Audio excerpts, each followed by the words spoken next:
Okay guys, welcome back to the channel, and we are here with XDefiant. We have some updates on XDefiant from Mark Rubin, but we're also going to speak on the Ubisoft controversy and what will that mean for Ubisoft as a whole and XDefiant going forward. And I wanted to bring this up because people in the other video have commented on this and I wanted to cover it. Look, if you're new or a returning viewer, hit the like, hit the sub, get involved in the comments. It will really help this video. It will help reach more XDefiant players, and it allows us to kind of branch off a little bit more into other content that I want to cover, because I want to cover more stuff just on gaming as a whole. And you know that we're trying to integrate other games into this kind of channel as we go. But yeah, okay, Ubisoft are having a stinker right now. Let's be really honest. And with that being said, it just doesn't look great for XDefiant. I want this game to stick around. I really do enjoy this game. I'm super excited for season 2, and hopefully we can get stuff in the right working order. But there's a couple of things that XDefiant are backtracking on already, and I'm not too happy with it, but I am happy with some parts of the news. So the first thing we are going to cover is the snipers in XDefiant. As you may know, we got a complete nerf to the snipers, but now it's been asked about the sniper flinch. It's way too strong. Basically the scope goes a mile away and is quite unplayable. Mark goes on to say that that's going to get reduced in the upcoming patch. It's not too long ago that we just got that nerfed. I don't think snipers need another buff. I think if you're good enough for a sniper, it'll still work. And at the same time, you shouldn't be just staring down your sniper scope with that glint shining across the map. You're going to get shot. You should be quick with a sniper. You should be able to move. There is no lying down in this game. You can only kind of go to that prone position, or that crouch position, should I say, and be good with a sniper and be mobile with a sniper. That's what this game entails. So it's quite disheartening to see that. And also, look guys, I do want to actually really say, if you want to follow me on Twitter for the latest updates as well, you can pop across there. It's G Plays Games. But anyway, I'm just not 100% excited to see the snipers get a buff again. I think they're in a good position. I really do think they're in a good position currently at the moment with the netcode, the way it is, the hit reg.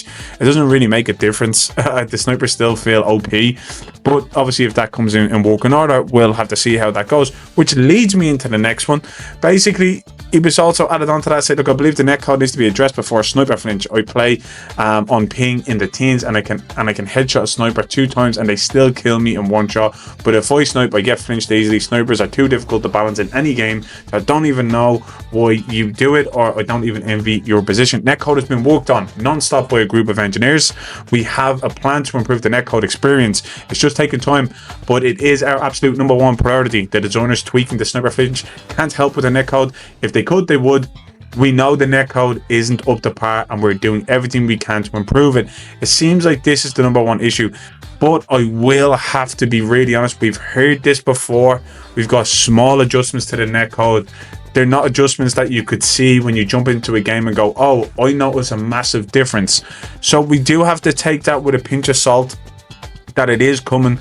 I'm more hopeful that season 2 will bring big adjustments, and that patch that he spoke about that we're getting soon is something going to be of a big one that will impact the game going forward. Do I believe that the game needs to buff up the snipers after only recently nerfing them? That's how games really get mixed reviews. They nerf, they buff, they nerf, they buff continuously, and it's not a huge pool of snipers that we're working from, so don't really need it, you know.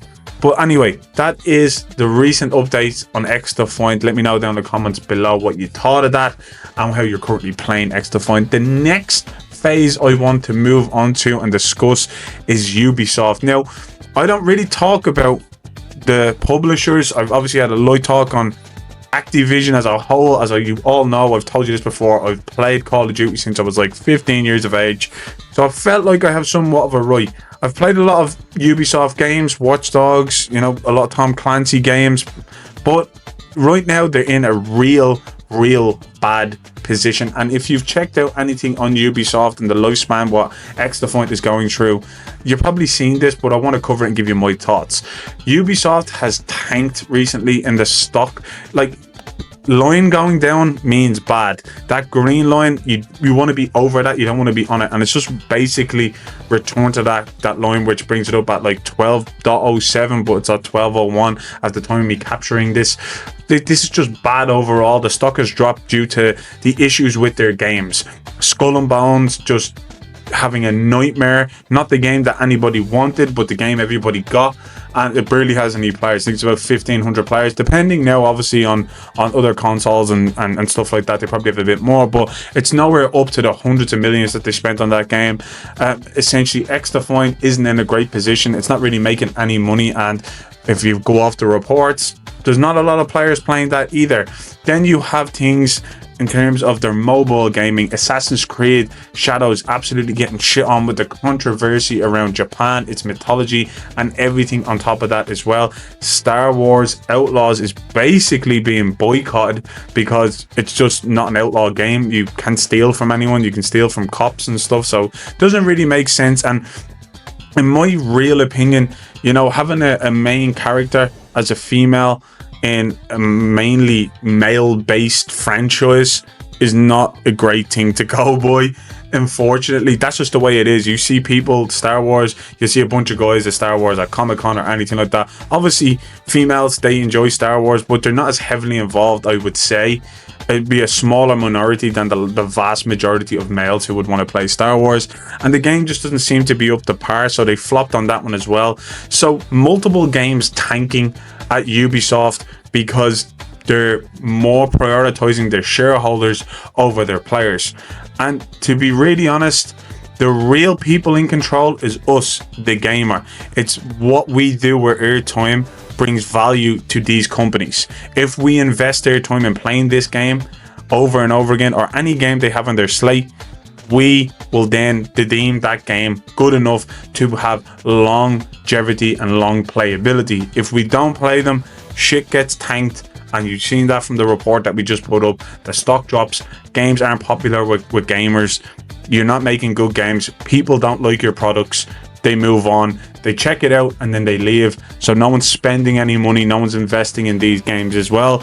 And this is where it kind of comes hand in hand of when you have that their version of the battle pass, or not battle pass, should I say, the game pass for Ubisoft. People can just pay a monthly subscription, jump in, don't like this game, jump out. So you're not making any money. Small portions of that money is being made. But I want to move on to more controversy, and it's around the CEO. Ubisoft's chief executive, Uvis Guillemot, I don't know if I'm pronouncing that right, acknowledged and apologized on Thursday for their string of misconduct allegations against several designers and public figures, on one of which led to the dismissal of the Assassin's Creed Valhalla creative director early this summer. In a statement preceding the publisher's Ubisoft Forward showcase on Thursday, Guillemot also apologized for an image in a mobile title that some felt belittled the Black Lives Matter cause and portrayed its supporters as the villains. Like, Jesus Christ. Basically, they had like a fist that portrayed them in a bad light, and it's just bad overall. Like, how is that not being picked up on? How is nobody talking to each other? And it's simple. They are pushing these games out, and hopefully one sticks, especially when it comes to these live service games. Skull and Bones, not so much. It is a live service, but it was like, what, $100, $70 or euros. Nobody jumped on that boat. Pirates, ships, battles that nobody really ever wanted, and it was a game that nobody ever saw coming.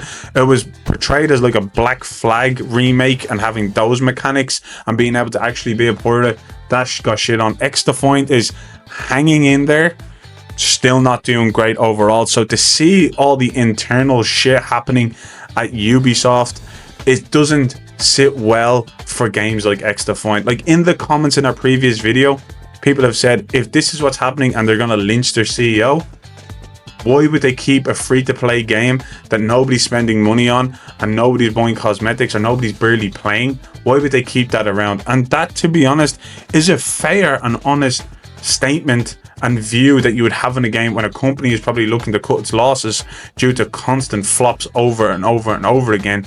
Now, there's more in this article that I picked up on and I wanted to cover as well. Like, we move into where it says, this summer we learned certain Ubisoft employees did not uphold the company's values and that our system failed to protect the victims of their behavior. Guillemot said, I'm truly sorry to everyone who was hurt.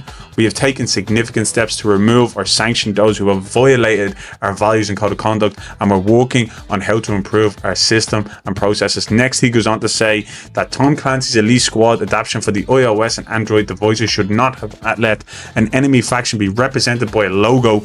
And just how this was the case is beyond belief. Like, that logo was the Black Lives Matter logo, movement logo, and it's just terrible to see.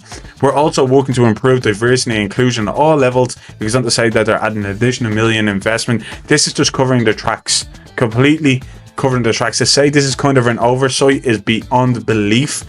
And I can understand that investors are chiming to have this company go private and be sold onwards and to get him out. There's also other reports on the CEO and their family basically holding the company at ransom because there's issues that just are unfixable.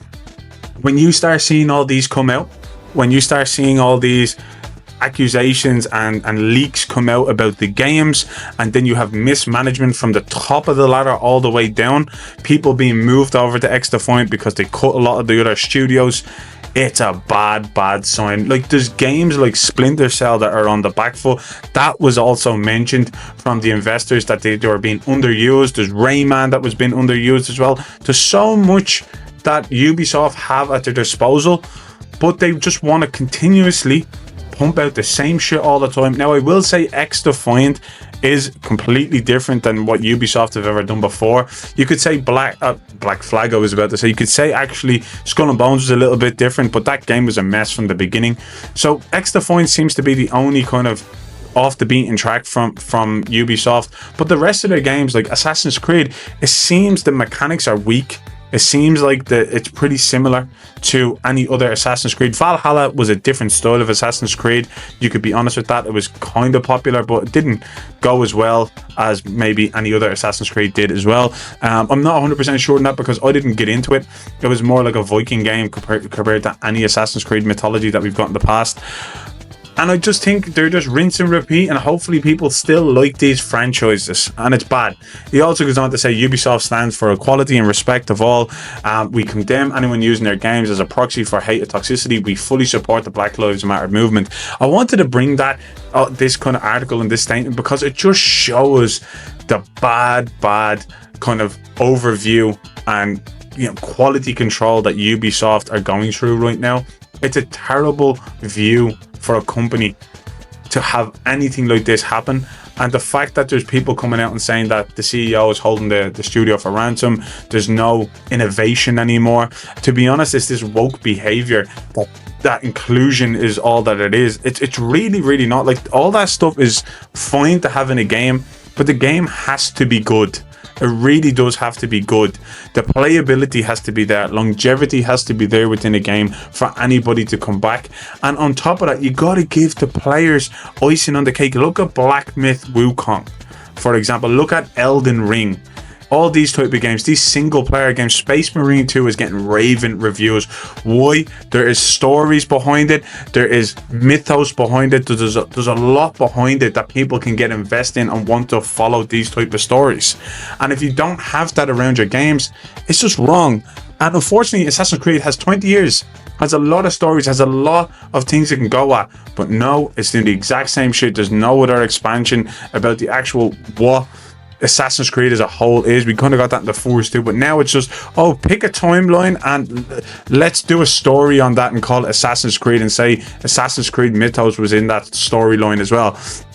It's bad. It's really bad. And the games that they have on the back burner that they're just not using, Ghost Recon being another one that they let go to the waste, the Division they just let go to the waste.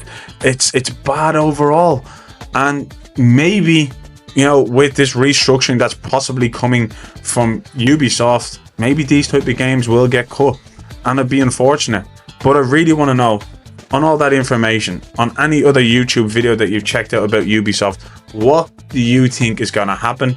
And genuinely, what do you feel will happen with XDefiant? Do you think it can withstand this storm? Do you think that it could stay alive? It is the most unique kind of IP it has right now. Let me know down in the comments below. Guys, that's all I have for you right now. I'll catch you on the next one.